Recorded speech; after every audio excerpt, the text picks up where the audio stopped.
No, it's been good. I mean, obviously, look, Edinburgh is a different challenge for me. They're clearly nowhere near where they would like to be, and we're starting a process of trying to make a proper club out of the place. So we started that. I think we've got some good players. We need to get the potential out of the squad, which they clearly haven't done previously, and we're starting with that. We've had a good hard pre-season. You know, apart from obviously Mark's joined with Robbie Fruin,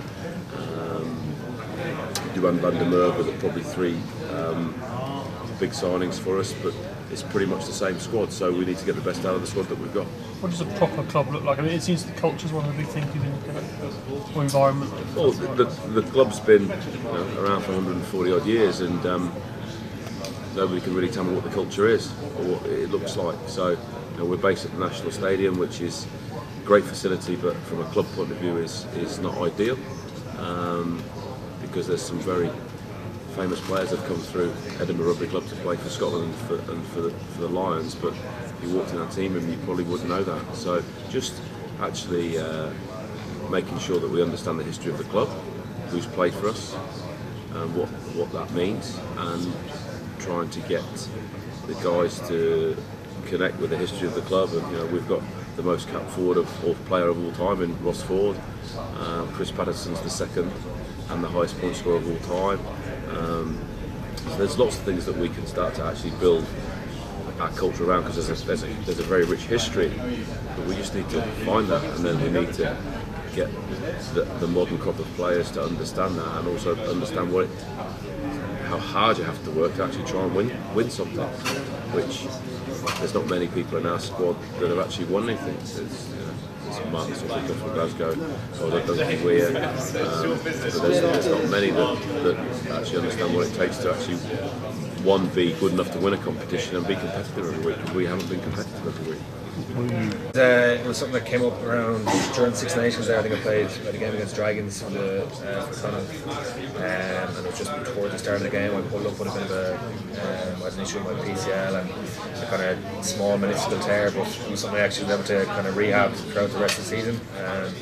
It was tough at times. I just strapped my knee for a little while, and it wasn't as comfortable as I would have liked it to be.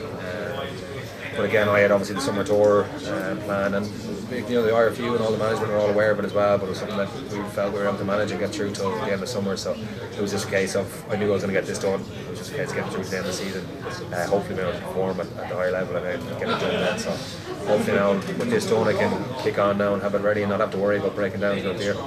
You mentioned more start and the change that was kind of being made in a short period of time. I think last week you said some of the patterns just comes with the ball in the final stage of the game. I mean, could you maybe explain that, and maybe explain who's that in relation to the change made? Yeah, I think that probably didn't come out the right way as I wanted it to, saying we're that robotic, but I think Pat would see happy with that one.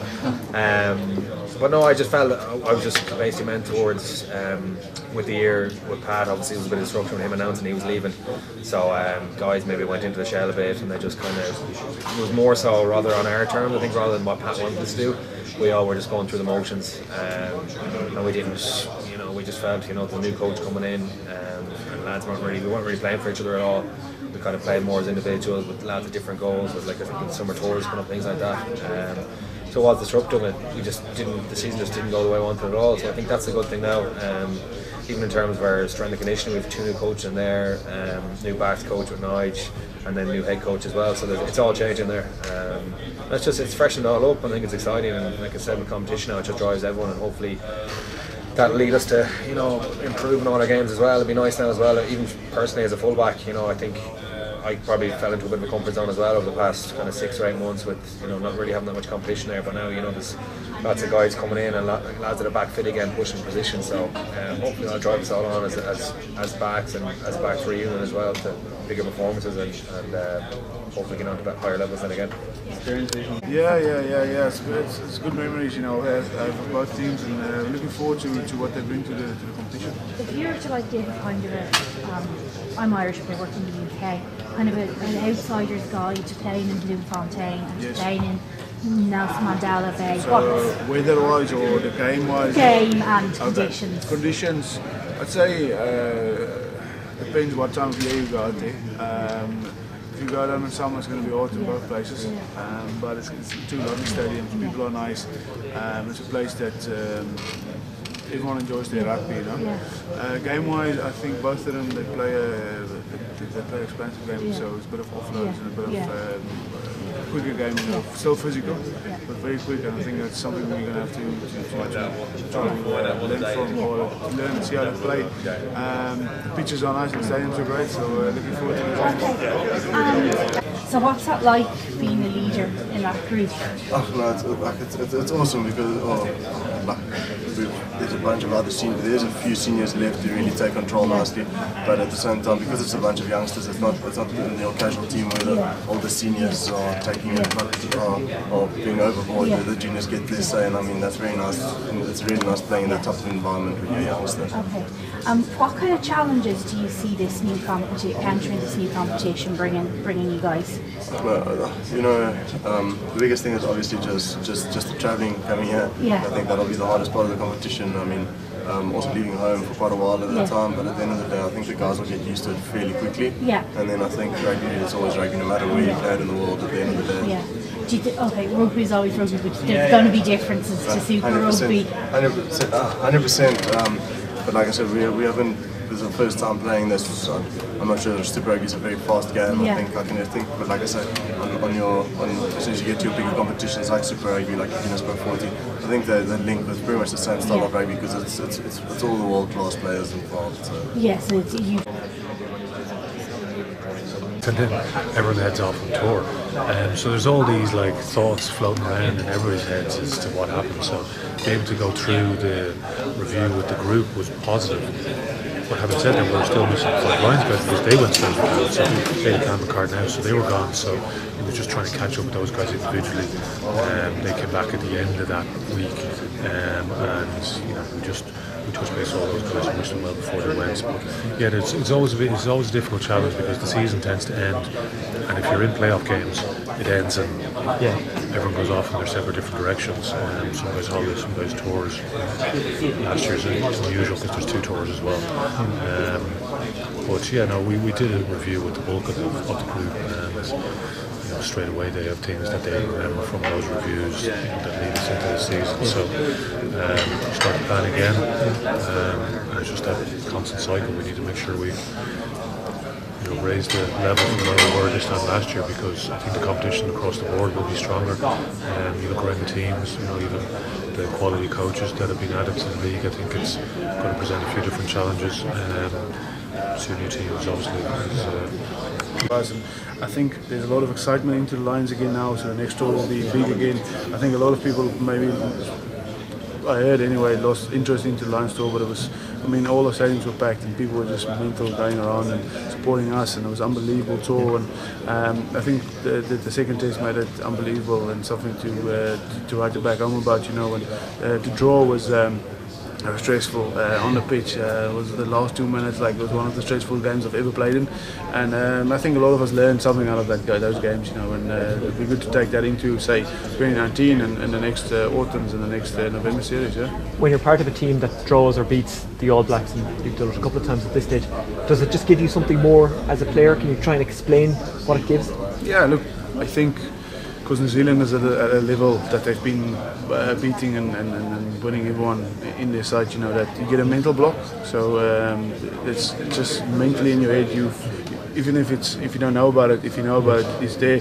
So when you beat them or you draw with them, you know there's opportunity to do it again. Yeah. And I think that lights up a spark, and you're like, I have hunger to play against them again and play against the best. Because if you can beat them, I mean, then you're top of your game. Then, you know. So I'm always looking forward to those challenges, and I think it just shows where Northern Hemisphere rugby is on a level. I think at the same level or even better than Southern Hemisphere. And that was just a good marker for a lot of players and a lot of coaches. Now, I guess bad news over the summer that Razzie has confirmed he's going back to South Africa. I don't think anyone would hold it against him that he's going to what is essentially a dream job. But as a player, the selfish side of you, did you get angry? Did you kind of think, oh God, he's a big loss, and you'd rather see him stay, then go. I know you understand these reasons, but how did you feel about it? Look, when the speculations came out, the first thing he did is call us all in and say, look, if he told us from the beginning, if he gets a job like this, they even created this job for him, so no one knew about this job, but if he gets it, he's going to go. So we all knew it was going to happen at some stage, you know. So we had like 3 years to think about it,